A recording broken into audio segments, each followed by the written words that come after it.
नमस्कार मंडळी, ठरलं तर मग या मालिकेचे पुढील येणारे नवनवीन भाग पाहण्यासाठी आपल्या चॅनलला सबस्क्राइब करा। मालिकेच्या पुढील भागात आपल्याला बघायला मिळणार आहे की नागराज आता सुभेदारांच्या घरी आलेला असतो। तर प्रताप त्याला आता ओळख करून देतो की हे सदाशिव लोखंडे आहेत, आपल्या सायलीचे बाबा।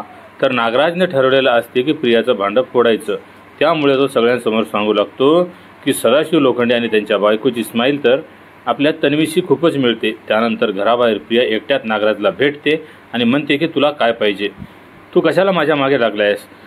तुम्ही जर माझं भांडं फोडण्याचं ठरवलं ना तरी सुद्धा मी कोणाच्याही हाती लागणार नाही। त्यावर नागराज म्हणतो की काही झालं ना तरी मी आणि महिपत मिळून हे सिद्ध करणारच की तू खरी तन्वी नाही।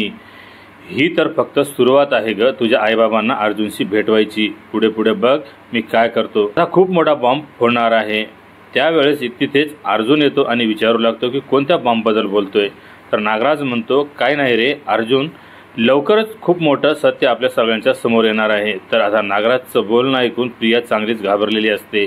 तर मंडळी, काय नागराज प्रियाचं हे सत्य खरंच समोर आणेल का? तर हे आपल्याला आता येणाऱ्या पुढील भागामध्येच बघायला मिळणार आहे। त्यासाठी येणारे पुढील भाग नक्की बघा आणि जर हा व्हिडिओ ही माहिती आवडली तर व्हिडिओला लाईक आणि चॅनलला सबस्क्राइब करायला विसरू नका।